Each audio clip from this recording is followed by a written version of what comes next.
So my agent said to me, you need to go and speak to Roy, because if this starts affecting your performance at Sunderland, it's going to be damaging for you, and Roy won't be having any of it. So I spoke to Roy, and Roy was brilliant, really, really good. Took me in his office straight away, totally understand the situation. Brilliant.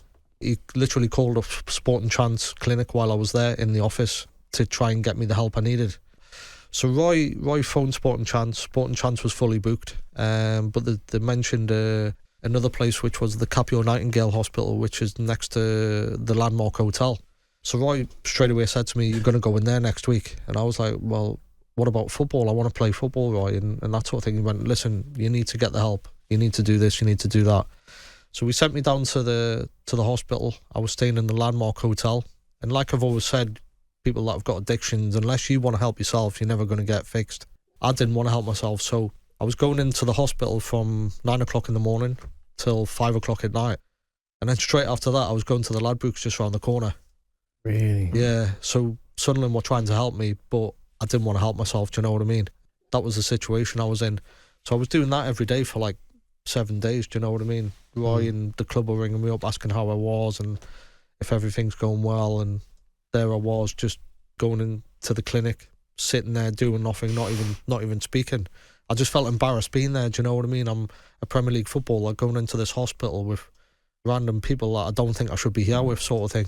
You went to Cardiff more than once. You've gone loan and then you went permanently. Yes. Is that when the gambling got at its worst and the debts got at its biggest? Yeah, when I was at Cardiff, it was at its worst. I think I was obviously leaving Sunderland to go to Cardiff. I got a big chunk of money. I got involved with people that I shouldn't have been involved with, and gambling really heavy, borrowing, loaning money from loan sharks and stuff like that for crazy amount of interest.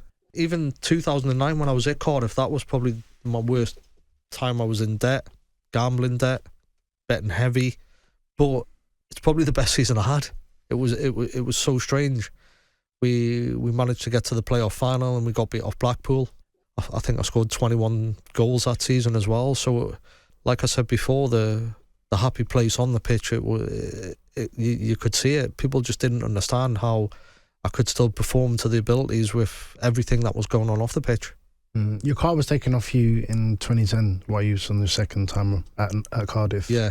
What was going on there? So when I was at Cardiff with Dave Jones, I had a really good relationship with a gaffer, and I always used to ask for time off. So we had this thing where I used to say to him on a Saturday, if I score a goal and we win, can I get a couple of days off? I'll see you on Wednesday. So I go to Newcastle. Obviously the nightlife in Newcastle's a lot better than Cardiff. I don't know. Cardiff's not bad. I've heard. Cardiff's I spoke to Jimmy Bullard as well, and so I'm going to bring a story to you. So you know everything, yeah. So I used to go to Newcastle quite a lot, and obviously Christmas Day I had my son, who I think was 4 years old, and I wanted to spend Christmas with the family rather than being in Cardiff on my own. So I said to the gaffer, can I go to Newcastle for Christmas after training on Christmas Eve? He said, yeah, no problem. Make sure you look after yourself because we've got a big game on Boxing Day. I think it was Watford. So obviously Christmas Day's come. I'm enjoying myself back home and that sort of thing. And I'm looking at my watch and I've got to be at the hotel in Watford, I think it was, for about 9 o'clock for late night snacks with the lads and that sort of thing. So it's got to about 4, 5 o'clock and I still haven't left Newcastle. So I'm just thinking, the roads will be clear, do you know what I mean? I'll get there on time. So I got to probably about Nottingham, a little bit further past Nottingham, and I'm looking at my watch and I'm thinking, I'm not going to make it. I'm not going to get to the hotel on time. So I started to put my foot down a bit. As I put my foot down, I can see these blue flashing lights behind me. And I'm just thinking to myself, well, do I keep going or do I slow down a bit? So I kept going at the same speed. And I could see the car getting, as you do in the mirror, it was getting closer to me. And I'm thinking, right, I better slow down a bit now and see what's going to happen. So I slowed down and the officer pulled me over, took me into the car, asked me what I'm doing. It's Christmas. Why am I driving like a lunatic? And I just said to him, do you know what, want me to be honest?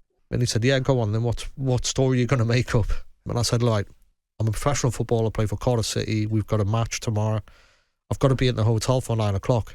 Now, it's either getting fined 2 weeks' wages of the football club or getting a ban off the police and probably getting a grand fine off yous.